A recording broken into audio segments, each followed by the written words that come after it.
All right, I think we might get started because I know everyone is extremely busy. Thanks everyone for joining us for the Westport Market Briefing. First of all, can I just get a thumbs up on a sound check, ideally from someone outside of Westport?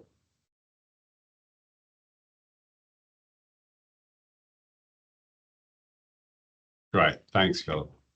All right, so for those of you I haven't met already, I'm Patrick Seares. I'm the Managing Director of Westport. It's been a while since we provided a market briefing, and so this is a bit of an update. We've obviously completed the business case at the end of last year. We're sort of tooling ourselves up ready for the next stage. You would have seen some of the sort of key backbone consultancies out in the market around road, rail and port at the moment, but we just wanted to give the market a bit of an update, more of a sort of a procurement and services update rather than a sort of generic update on what we're doing at this stage, because I know there's been a lot of interest in that while we've been a little bit quiet with the TA and other processes. I am going to basically just share a bunch of slides and work our way through that, and then I'm happy to answer questions at the end. I would ask, if possible, if people can put their questions into the chat, and they can do that throughout if they'd like. I will endeavour to answer any questions you have now. I may actually have to defer to some of our commercial team for some of them, or we'll take them on board and provide some feedback that everyone can see after the event. We will leave at the end with a bit of a QR code and an email address so that you can identify things that you are sort of hoping for but you didn't get from this presentation that you'd like to see more of, so we can run something else early in the new year to fill those gaps, or any specific questions, as I said, so we can follow up and make sure everyone gets those answers. All right, in that case, I will begin with the obligatory slide deck. Here we go. All right, as I said, here to undertake a market briefing. First of all, I'd just like to acknowledge the Noongar people as the traditional custodians on the land in which this meeting is taking place. Also, in particular, the Whadjuk and the Ngarlakala Budja people on whose lands this project is being planned and eventually delivered. I'd like to pay my respects to their elders past, present and emerging. Aboriginal engagement and Noongar engagement continues to be an important part of Westport. We had a fantastic Noongar advisory group that helped us through the planning, the business case and the optioning stage, including providing advice on weightings through MCA processes and different sensitivities that need to be tested. That we're able to share information with them around what we were doing in their country, but also on the marine science side of things, because of course that is very important to them. And particularly of importance to them about how we're going to continue to work with them and you as our future partners or our existing partners to give a leg up to Aboriginal people in the area, both in the areas the transport portfolio does very well, for example, in construction roles and jobs and employment, but also in some of the other services around that, more professional services and others that we'd like to try and focus on with our Noongar friends going forwards. I'd like to start with our purpose. It's very easy, and I will get to the map with all the big infrastructure that most of you have seen before, but I think for any newcomers, you'll know that I often start with this sort of slide for Westport as we move forwards. Westport is a program which is not just about delivering very large bits of infrastructure made up of concrete, steel and lots of sand and BRM. It's actually about delivering a new logistics supply chain for the state. We're the most isolated economy in the world, and we are entirely dependent on Fremantle at the moment and in the future Westport to ensure our economy and our society operates well. So our reason for being, our DNA, is sort of captured in these goals, which have largely stayed the same from stage 3 into where we are now. And that is very much around making sure we do deliver those benefits around better trade outcomes, as well as a range of other outcomes, including decarbonisation. And as we move from stage 3, which is the business case phase, into stage 4, definition delivery, we also believe it's important that the way we conduct ourselves with you in our design processes, our definition work, and eventually our construction is that we can leave a legacy to WA of a better way of doing things. We're working at scale and working in a highly innovative, rapidly changing world, and I think we should be able to bring that to bear through Westport. And those are the people and the partners we're looking to partner with about understanding what can be deployed through Westport that will benefit construction, infrastructure, and West Australia more generally in the long term. So these goals will continue to be something which drive us. They're part of our benefits management framework. We are taking a data-driven approach to evaluating how we're performing against this, both in design, optimization, and then eventually in construction.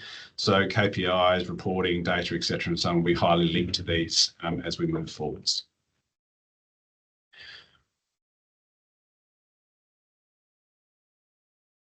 Those goals, as I said, largely unchanged, but with some additions, drove us to a design of the infrastructure, which looks a little bit like this. This was endorsed at the end of 2023, and the business case capturing all of this infrastructure and was considering the operational benefits over the long term against the considerable capex that will be required to build this, was provided a really compelling, strong case for actually making this investment at the right time. As you know, initially Westport was targeted for to about 2030. Through the work we did in the business case, we sort of determined and advised government that it could be deferred and we could get more out of Fremantle because it is fine today. And so really now looking to make sure we can relocate at the moment at the end of the 2030s based on our best understanding of trade at this point. We'll continue to evaluate that as we work through the process. Obviously, Westport, as I said, it's about building a supply chain. So there's a substantial amount of work in the port space, as you can see, around port breakwaters and channels. But it's about ensuring that we have Anketel Road West built, so the trucks can get to Kwinana Freeway, and the planning done for Anketel East to come on with the long term. The rail duplication is required to the Coburn Triangle all the way to the port. Several level crossing removal processes. And then master planning for intermodals in the northeast. You would note the greyed out. Some of you may have seen previous diagrams around which include Roe and Kwinana. Those are greyed out. They're still part of the Westport program, but as you would have seen with Kwinana, they're being developed potentially ahead of the Westport requirements because of the needs for the greater road network. So obviously there has been expression of interest out for Kwinana, and that continues to roll out. So this is the infrastructure scope, but I know there's a lot of interest, and certainly we're very interested in terms of working with people on potentially projects with a few less zeros involved, but equally important in terms of how the transition between Fremantle and Kwinana works. How do we set up the economic and the commercial and the regulatory framework and the data and digital framework that'll support a highly effective supply chain sitting on top of all this new infrastructure when it comes into play in about 2040. The program structure for Westport, I've discussed before, we are trying to run it as a program. I think everyone would agree that if everyone went off and built their own bit of road, their own bit of port, the planning agencies did their own planning work and all the policy work was done individually, we probably would never land the project effectively and certainly wouldn't integrate to deliver the maximum amount of benefit for the least amount of cost. So this is being run as a program governed by the Westport Program Office. Westport, the office itself, will tool up to develop all the non-infrastructure activities around strategies, sustainability, ESG or productivity, which we are sort of finalising some work on that to get it out as our working strategies. The transition plan, the really complicated piece of work about how we're going to move from Fremantle to Kwinana, which is, I think, an often underestimated piece. How we're going to build in innovation in digitisation and digital by default across the program, what policies need to change and coordination of that delivery, how we actually manage the interfaces and co-development, and obviously the land assembly and asset management task in the lead up to completion. OMTID, obviously we have very, very capable road and rail builders in Western Australia, and we don't need to recreate that. So OMTID is building the road and rail for us. Of course, you would have seen Kwinana has been spun out. At the moment, the Westport Roads IPT is doing excellent work in progressing the design and the definition or development around Anketel Road West.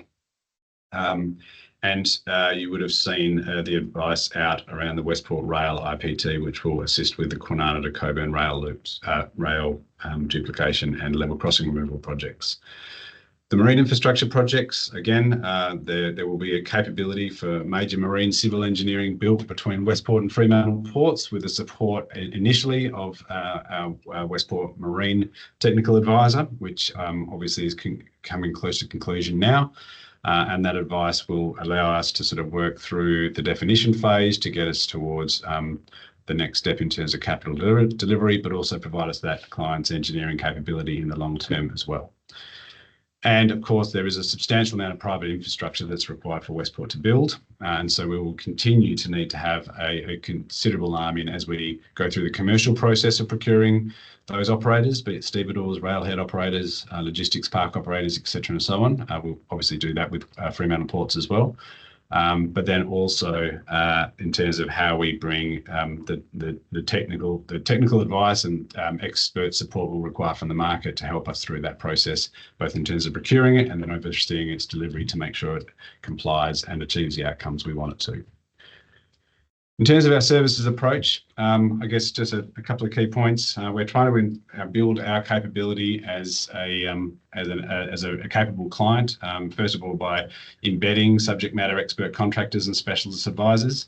We are building a reasonable team of public servants, but of course, a project like this is done once in a century, and last time we've done it is in Sydney in about 1980. So we are going to have people in the office which know exactly what they're doing, and that's been fantastic to have a number of those people here guiding us through the process, and several specialist advisors who we've actually put several of those onto the steering committee, into my steering committee to sort of advise them directly on what's going on.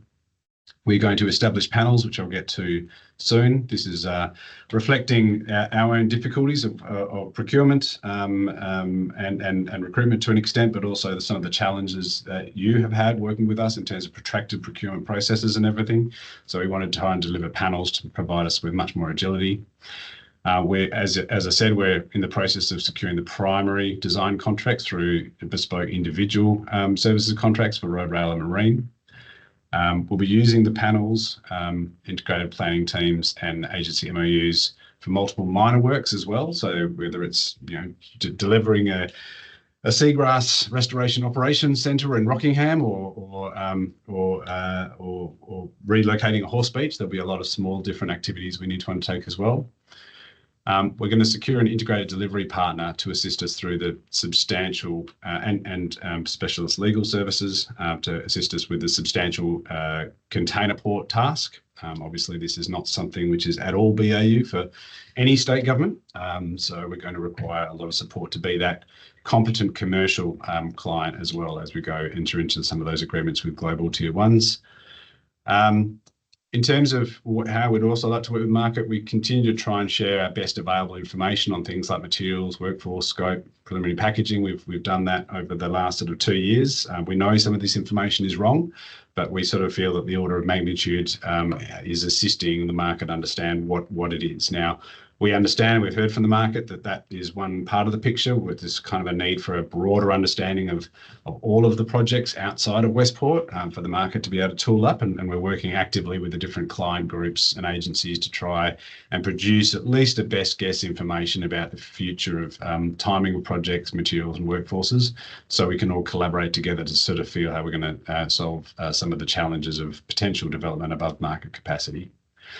Of course, in terms of the contracts, the capital projects, we'll be defining the final packaging and form of contract at the end of definition as per normal. That will include obviously risk workshops and workshops with the industry and a lot of market sounding to get to that point. But we have some indicative ideas about what we might want to do. But of course, as we go through the development phase, there's a lot of risks that need to be unpacked and defined, and that'll help us drive towards what it is we're going to do in the actual contract stage. We're also going to explore the merits of early contracts to enhance and adapt construction supply chain capability. So as I said, if there's too much work going on over a couple of years, and at the moment there may well be, we may need to look at moving away from some of the BAU processes where we leave everything to the contractors at that point, and we start to think about working with the market to build a bit of capability up front. Ultimately, we'll also be procuring a tailored team to assist the procurement of operators. As you can imagine, it's a very specialist segment. In terms of the panels, so there's been some early tender advice. In terms of the panels coming up, so we've got both a professional services panel and program management commercial panels, which we're putting out. The fundamental things for us here is that it's been very challenging really to be able to work. As you can imagine, a project like Westport, you overturn one rock and you need to do something. It's pretty specialist, and each of those different activities are pretty specialist, and it's pretty challenging to work under a normal public service framework, procurement framework, to have the agility to be able to resolve some of these matters as and when we need. It's been so one of the things we've been working on with DTMI is how we can establish some panels with our own buying rules, which will allow much more agility to be able to access yourselves in the market, to bring the expertise into Westport quicker, as part of complementing those major planks, as I said, through the Marine TA, the Roads IPT and the Rail IPT.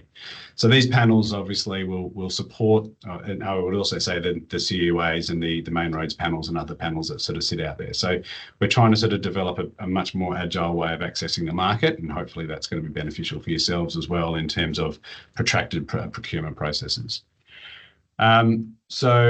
What we'll be looking at here is initially to get sort of specific resources we need to be an intelligent client and to have those sort of client-side engineering capabilities and quality assurance and review. And then we'll be working into a future tranche where we focus a little bit more on the constructability side of things, and as we prepare ourselves for the next phase of delivery. And then, of course, we also need to tool up our team here in the Westport Program Office by making sure we've got readily access to great people in program controls, commercial advisory, corporate services, and communication services. Now, we've sort of broken out as a description the panels on the left, as you like. Now, some of these categories may change over time, and we'll be able to add categories in a pretty agile way. And obviously the program management commercial panel services, that'll also be similarly broken out as part of the EOI process, which is expected shortly. Now, what we're trying to, so we'll release for these the first tranche really in a week or two, that'll go out. Now, we're very well aware that Christmas is around the corner. I've been reminded by CA and Engineers Australia about that this morning. The team has been sort of trying to get this out, and it's drifted a little bit, but we do need the services that you can provide through these panels fairly urgently. And so what we've decided, and what we're trying to do here is to provide panel structure where the larger end of town can engage, but also the smaller entities can participate. So the process we're trying to run now is to get this out fairly soon. And we're going to add about 3.5 or so weeks to the process, so it won't complete till around about the end of January, early Feb. And so that should allow people, there was a discussion, could we get it out now and get it all done before Christmas, because we're going to be asking for a fairly low level of information. So it's not going to be an arduous process to engage, because we do want to make it accessible across the market scale. Or do we defer the whole thing until after Christmas? And we've decided to sort of do both. So put it out as soon as we can, but then extend the program by several weeks so people can actually have time with their families over Christmas and not worry about it. And as I said, it is a panel structure, so we'll be asking for a fairly low level of information, so it shouldn't take a huge amount of time to engage in the process. The focus will be, I guess, around organisational information generally. We will be looking for rates to be provided to Westport for specified bands, but we will actually go through the processes of CVs and actual rates as part of the RFTs later on under the panels. One of the things to be clear on here is that we want to make these panels quite agile. We've learned lessons and heard from you guys around some of the difficulties in some of the panels the government puts out, where they're sort of locked for about 3 years and people move around the sector and they can't get access to them. So we're also constructing these in a way where we can add categories, but also add participants to the panels as we go forwards fairly easily, in a much more easy way than for some of the other processes. So these panels won't be everything. As I said, there's a lot of the major planks at the moment are through those IPTs and TAs. This will provide us a lot of additional support, constructability advice as we go forwards. This will probably be the way we'd like to procure most of our services. But then obviously things will pop up which don't fit in these, and then we'll run through our normal processes or other panels across government as we go through the process. In terms of the indicative approach for the packages about how we're actually undertaking the work, some of you may have seen diagrams similar to this previously. Ultimately, the major services procurement, as you can see. So first of all, on the right-hand side, you can see OMTID is sitting there delivering the road and the rail programs through sort of the well-tried and true processes. In the Westport office, the major services procurements for us is the TA, these two panels, as I've said, and then eventually an integrated delivery partner. One of the things that has changed from previous conversations around the integrated delivery partner is that we are focusing that on supporting us with the container terminal development, which is, I guess, the second big package of marine works to go out. We've been working very closely with KBT, and there's been some great development of capability in both Westport and KBT, which has flagged that we may not need that level of support to get on with the Kwinana bulk terminal immediately. And so we're sort of focusing the IDP later on. That's why we haven't come out to the market at this stage for that. There's a range of work-related services around marine heritage, which have most of these which have been awarded, and obviously there's a bunch of early investigations, which many of you would have seen, such as the geotechnical, hydrodynamic works, and other bits and pieces, which we continue to just work through normal services. These will also, those normal work-related services, as I said, will extend to transition planning and some of the other activities. As we get into the capital works program, as I said, one of the fundamental changes that we've made is to try and separate new Kwinana bulk terminal from the Westport container terminal. There's a lot of work going on behind the scenes here about sort of looking at that from both a design perspective and deliverability perspective in terms of delivery, which would allow us to separate them. And because I think it's really crucial for everyone that we get Kwinana bulk terminal done by 2031, because of course that is our only source of cement clinker for the southwest, and everything else, ultimately depends, whether it's Westport, whether it's AUKUS, whether it's housing or hospitals, depends on that Kwinana bulk terminal being up and running by the end of 2031. So our focus there will be working with the Marine Technical Advisor and then constructability advice and others through the panels, and other consultants to get the new KBT defined and up to government for final investment decision and then into contract. There will be a range of early works packages which we may need to, we will need to progress. So again, we're going to be using the panels and the technical advisor to progress those.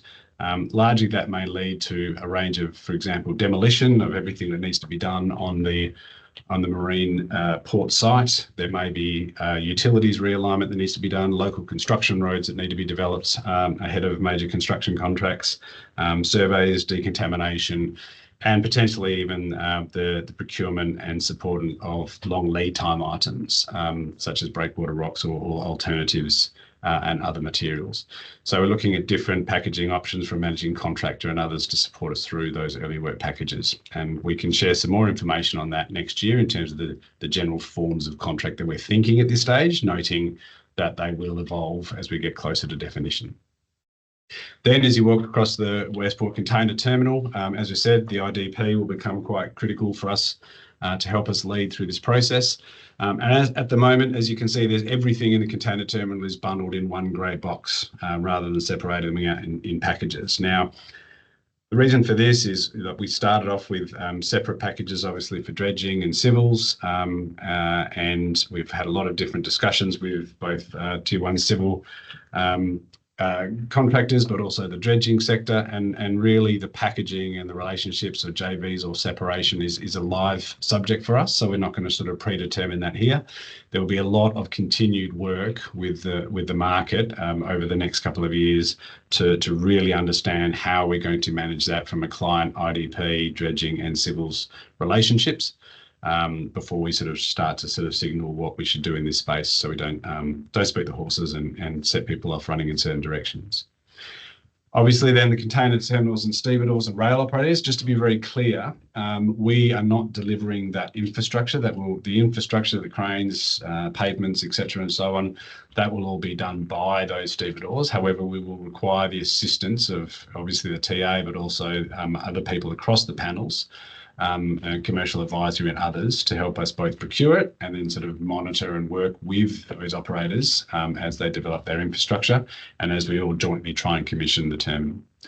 And as I said, OMTID, you would all be very well aware of those processes. In terms of our major procurement schedule, now this doesn't include things like horse beach realignment or seagrass operations centres or capability assessments or all of those small bits and pieces that we will obviously deploy, but this is just the major pieces of work, and this is ultimately the procurement schedule as we can see it. Of course, as everyone would know, that the major procurements in terms of capital works are all dependent on the final investment decision of government and the final, and the outcomes of development and definition.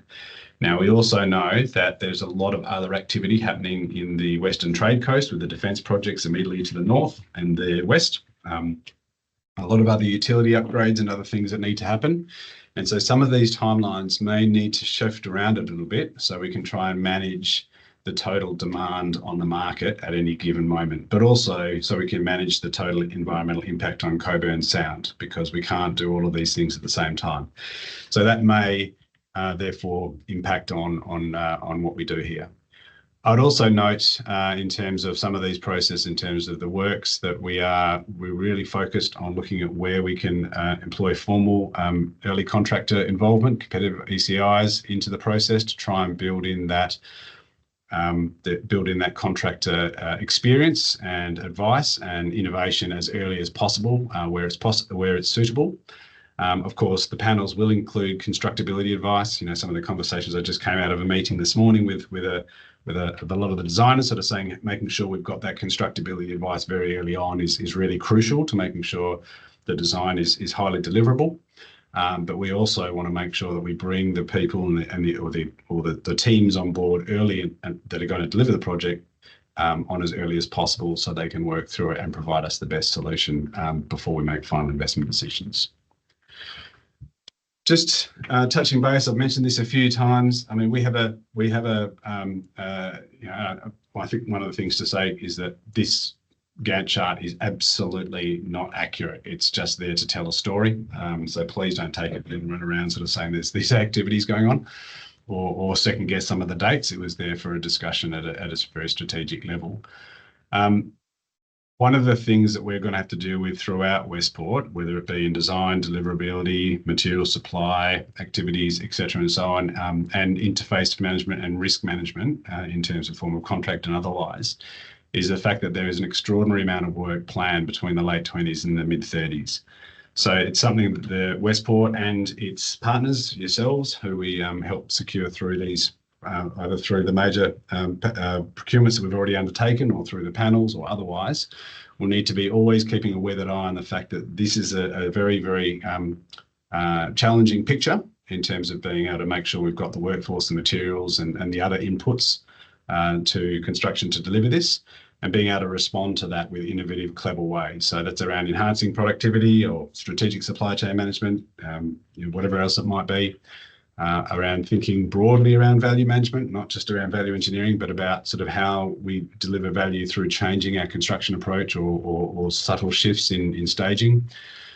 We want to use this collaborative, we want to use this sort of collective demand to actually create the opportunity for accelerating sustainability. We've had some great meetings with the different client groups leading all of these areas, and there's a sort of a tacit agreement that we should actually be sort of saying, well, if we can make a step change in certain materials or certain approaches, and we all do it, then that will really help the market respond to that and invest in the things that need to be done to achieve it.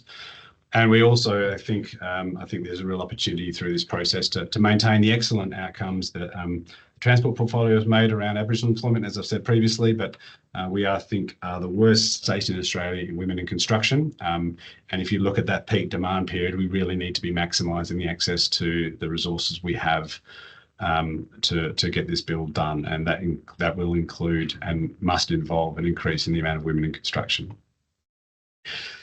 In terms of going forwards, as I said, we just want to give a bit of a high-level scan of what's ahead. We are going to ramp up our market industry briefings. This one's sort of try to be focused on the sort of the procurement side of things and the things around the corner. But I know there's a lot of other things that we're doing which will be of interest to industry, and so we're going to try and make these a much more regular process now that our major big design procurements have been completed.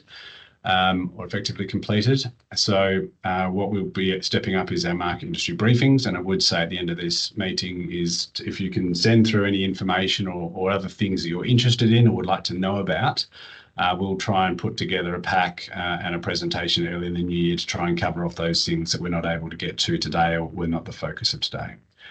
Obviously, we're going to try and listen to yourselves, and that's sort of the value of market soundings and the value of early risk workshops and all of those sort of things will be part of what Westport does. I know that we've sort of missed a trick a little bit on these panels. It's been a bit tortuous to get to where we are now. It's a complicated process. And that's run a bit late, so apologies for that. But going forwards, obviously, with those major projects and major capital works, we'll be doing a lot of work.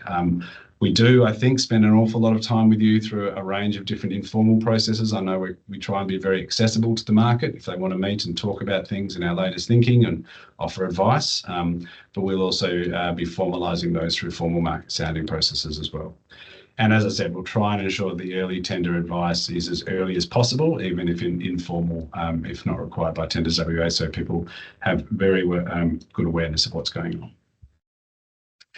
So that's around about it. I'm just going to leave this on the screen for a moment while so people can sort of just have a look at it and sort of say, well, okay, this is we're not getting exactly what we want, or this has been great, but we'd like to know more about X, Y, and Z. I'd really appreciate you providing that information because we can then best build that into the next market briefing.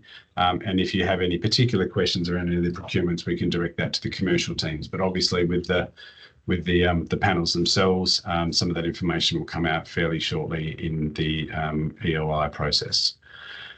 So.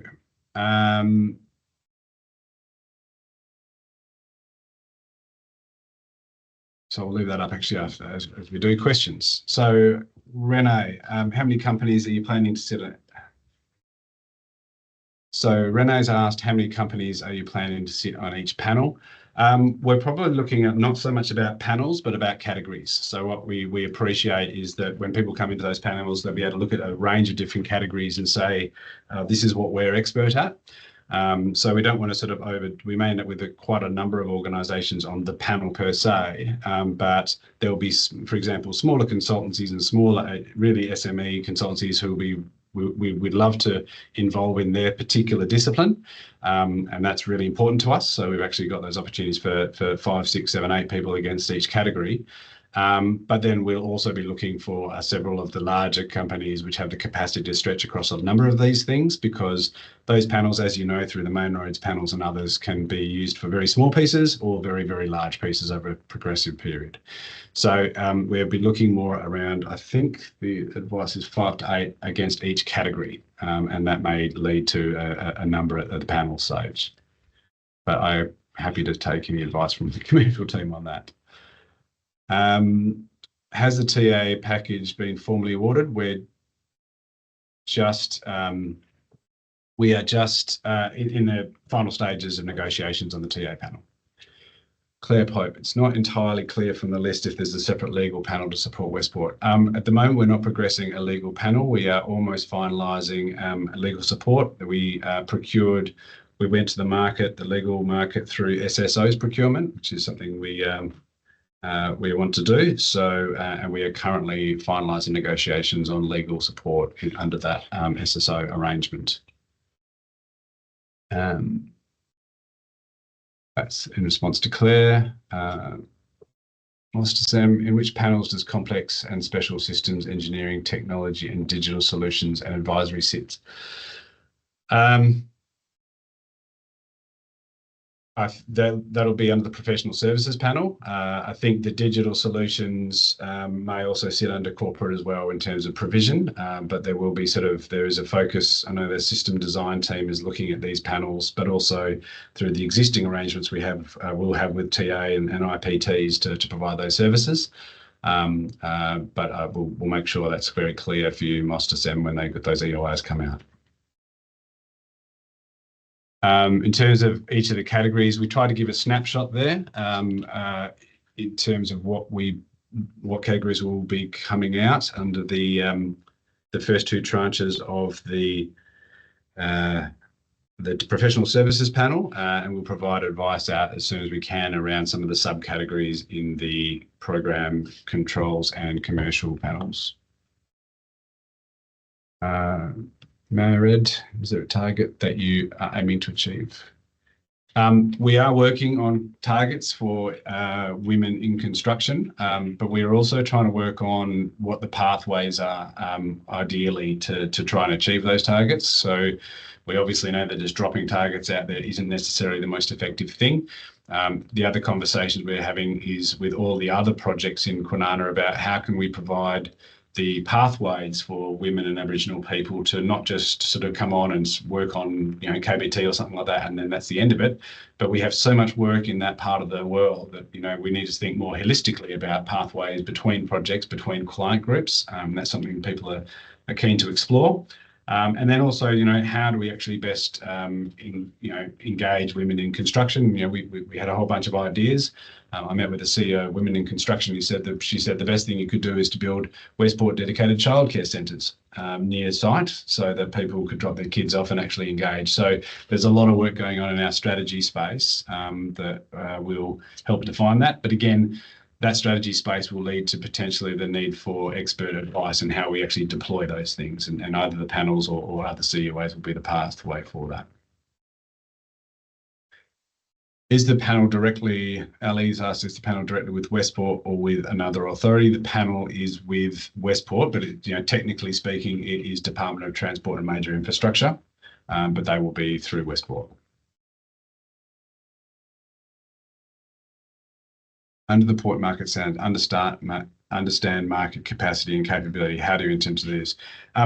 So Ray, in terms of understanding market capability and capacity, I think we can do that it's really a conversation we need to have with industry. We organised with IWA a session with ourselves, Perth Airports, Defence, Water Corporation, Western Power, CCA, CCF and CCAA, if you like, and also Transport and OMID, just to look at that sort of forward plan of projects and sort of pose the question: do we have a capability and capacity issue here? And I think sort of the representatives of industry, as well as the people who are experiencing some of those challenges, everyone has agreed that scale of work, sort of $70-odd billion, not including housing, health, normal transport, normal utilities, just in that sort of Kwinana area over 10 years is probably beyond capability. So it's probably sort of a conversation that we'll have, and then jointly develop the plan for how we're going to engage the market effectively in that context of capacity and capability. So we look forward to the advice from our partners that we'll bring on board to help us understand how we can do that effectively.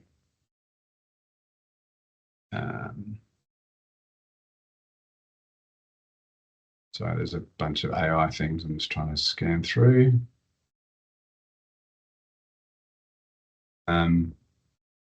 Are there any plans for Westport to approach market for training pathway solutions to breakfast? Yes. So are there any plans to approach the market for training pathway solutions to address workforce and industry capability? Yes, there is. But I think it's a bit futile if Westport does that alone, as I've sort of said. So what we're trying to do is to build a bit of an alliance with some other clients group, but also with DTWD and some of the other training sort of entities and agencies around to actually have more of a collective approach for how we approach the market. And that, I think, also to work with those different client groups, we're doing a bit of a scan at the moment, about to kick off a working group about everyone has these different training programs, but they're all sort of parallel. They're not quite the same. And while there are some particular specialisations that will occur in each of them, is there the opportunity to align these a little bit more effectively, so we get sort of more bang for the buck, if you like, and there's a much more attractive training program that people can go through. Collins asked, is there a target for working with small and WA operating businesses? All the work to date seems to be to interstate and overseas companies. So Colin, I guess two answers to that. One is that we always have to go through the WA local content. So a lot of the companies may be owned internationally or otherwise, but a lot of the employees are here. A second part of this is you would have seen the Made in WA policies by the state government. So those will be very, very well built into our procurement planning and our contract approach to procurement and contract management to ensure that Made in WA is sensibly at the forefront of what we do. Of course, this is not a BAU project. It's very, very large, and sometimes we might need to step out of some of those things to get the best value for the state, but it's front of mind for us about how we include WA businesses. And then the final thing is, even the way we're trying to conduct these panels with a pretty low level of information and a low bar of entry, is we're trying to make it available for expert sole operators or small businesses to participate in the panels, as well as the big organisations which we all know, which will be able to come with a lot of that capability. So we're trying to construct this in a way that everyone can be involved to the right level. And I think finally, the other thing, again, some of the conversations we've had with all these client groups is that there's too much work to do in that sort of 10-year period. So we need to think sensibly about those components or sort of kit of things, if you like, that most projects are going to require. And then what is the opportunity for us to sort of involve small businesses and others in sort of getting ahead and under that Made in WA banner is start to sort of develop some of those smaller, develop some of those materials ahead of time. So these are the sort of things we're thinking about at the moment, although we just need to make sure we consider commercial risk of building things out of contract. Abra, can we assume the presentation will be provided to participants? Yep, I'll just do a quick check to make sure I haven't thrown any of my colleagues around government in trouble by putting any of the timelines up, and putting the appropriate disclaimers on. Sudir's asked, will there be any limitations on participating on multiple panels for consultants? I don't believe so, but I'll have my team confirm that through advice after this.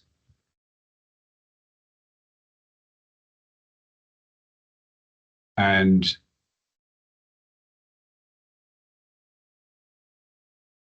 Duan's note taker has provided some points, which I think are very good. Thank you for that. We'll take that away.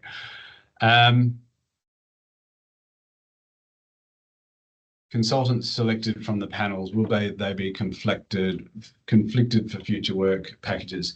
So no, they won't be if they're on the panels, but when we actually come out with a scope of works that we want to issue under the panel, we'll be very cognizant about what that might lead to in the long term. So the advice will be provided around the release of that package, or when we engage people under the panels, rather than actually sort of saying you're alienated from the panel entirely, because I think if we did that, we'd be precluding a substantial amount of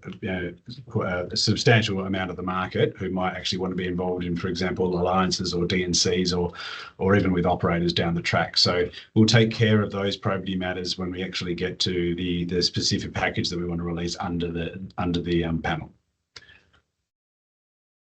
Is there a focus, Jerry's asked, is there a focus engaging overseas tier 1 contractors to deliver the main scopes or prioritise local delivery partners? There isn't at the moment a focus per se on either way, Jerry. My belief on some of the container terminal operations, for example, the dredging and reclamations and other activities, is it is more than likely that overseas tier 1s may need to be involved in terms of having the kit and the capability to do so. But not in everything. For example, the Kwinana bulk terminal may not require that. That could be done by local delivery partners, certainly. The other thing is, and I've had a lot of meetings, a number of you and others, and including some of the global companies, and I've made it relatively clear that, of course, the local delivery, would probably require a local delivery partner to be able to do the job properly and well in Western Australia. And so whether it's a tier one, the head contractor, or whether it's a joint venture with local partners will be something that we'll be looking at. But I don't believe you can outsource a project in Cockburn Sound, which is so important to so many people in the community, without that local understanding of what's going to happen. So we will be packaging this in a way that we make sure that obviously the majority of the considerable amount of the work does flow towards local partners. Kim's asked if we're looking to procure advice in terms of market soundings, etc., and so on. Yeah, probably under commercial advisory panels. We'll be looking at transaction advice and transaction support and commercial advisory generally, where we need it. We're also going through a process, I've got to say, about trying to build a bit of an internal capability. It's quite difficult, as you can imagine, within state government to procure to sort of recruit some of the capability we'd like for such a project. But there have been some fantastic people join Westport because it is a once in a generational and once in a career project. And so we are starting to see some really excellent people join us, which means that we're going to have some really good client side partners for you as we go through the process.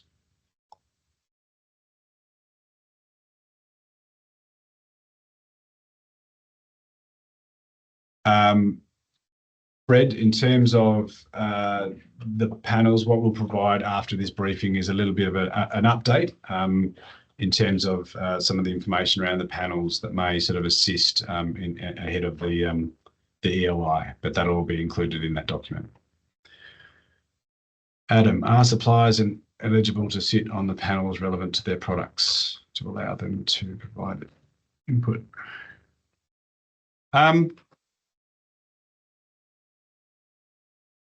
It's a good question, Adam, and I'll have to take that on notice.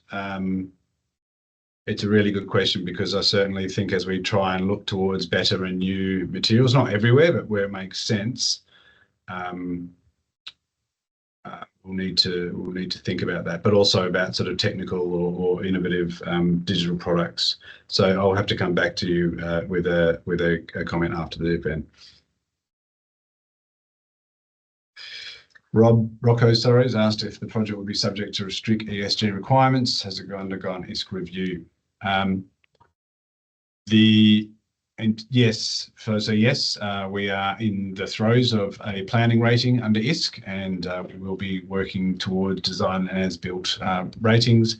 ISK for me is an important checklist to make sure that we're doing the right things to focus on outcomes. I have to say that I'm less focused on points than I am on outcomes, but it is a really useful tool to help guide through that process and to inform sensible decisions about what we should or shouldn't do and what's good value for money to the state while achieving excellent sustainability outcomes. So that's the sort of the vein, if you like, of how I view us working with ISK. It's not just chasing a certain star or certain points specifically. I think those would come from doing a good job. In terms of local manufactured materials from Kwinana District be prioritised,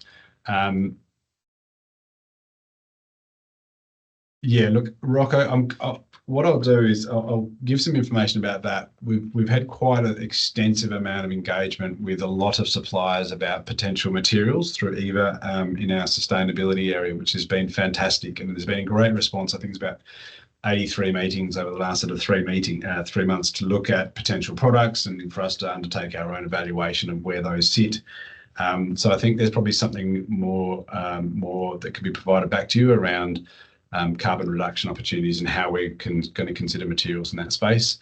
Obviously, we would prefer to focus, if we can focus on those materials and they're viable and they're useful, that's excellent. I think the most important thing we can do is we can work across our client groups, including those client groups such as Department of Transport and others who have a work program which continues beyond Westport and is continuous, to have them sort of work with us on those specs and standards and acceptability of those, because what we want to do is to try and help industry tool up for these new products and then have them used forevermore. Because of course, there's no value if they tool up, they provide it for 3 or 4 years, and then the next, and then they're no longer required. It's not an effective way of standing up industry in WA.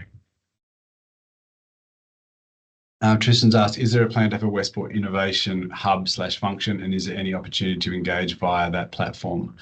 Yes, there is. There's an innovation framework which has been developed, I think is a draft, and that includes a facility and a process for people to be able to table opportunities and to evaluate those opportunities and then see how we can bring them into Westport in a manner which is both rewards those people that came up with the innovation, and also make sure we can build it into the different design or construction work that may be already in train. So I'll ask Noel Richards and others to come up with some advice on when some of that information around when that hub or access point may be available. Divya, is there a focus on women in leadership roles? Yes, absolutely. So it's something we did recently. One of the things we want to do is to try and provide the most even playing field for everyone to participate in Westport's leadership. As I say, on the client side of things. So part of that, for example, was our recent program director job. We sort of said this could be filled full time, or we'd happy to consider a job share role, because there are sort of two different sides to that role. And it was fantastic. I think we're still going through the process, but just early on we had almost double the amount of women involved than the most infrastructure jobs after 59 applications. So it was a really good outcome to try and actually encourage people to participate. Now, obviously, at the end, we'll appoint the best person, but I think it's important for us to provide those opportunities for different work arrangements to encourage women to be part of the client team. And then as part of our partners, as we go through it and procure works, we'll be on, women in leadership, and not just on leadership, but potentially thinking about how we encourage our partners to help junior women on the pathway towards leadership, particularly in the infrastructure sector, is going to be really important to us. Justin, what will be the process for applying to sit on a particular panel? I will get a bit more detail. I think this will come out with the EOI, but what I'll do is I'll get the commercial team to provide a little bit of more detailed advice than probably I can give you right now after the meeting, and that can come out. Carl, how will non-engineering design services be integrated into the design panel of public art? I'll have to get the team to identify that in the categories. However, I think we're focusing right now on the categories that are going to come out in tranche 1 and tranche 2 immediately are focused on our immediate need. So obviously we have some real priorities to get on with it in Westport. We've already done or largely completed a program level urban design and landscaping framework, so that'll help guide some of those next tasks. And it may be that these are categories, Carl, that we need to add as part of the second tranche or otherwise into those to make sure we've got the right network of people to work on those activities. However, we also want to make sure we don't excessively dilute work, and where we have major contracts in place and they can provide some of those services, we will obviously sort of endeavour to utilise those. This is for complementary services or for services which aren't included in those major scopes. That's what we'd be looking to the panels to provide. Could the Q&A from today's session be provided to the attendees? Yes, it can. But again, there's a few questions which I was unable to answer or probably require a bit more detail than I can provide now. So we'll probably combine the two and get some information out after this session.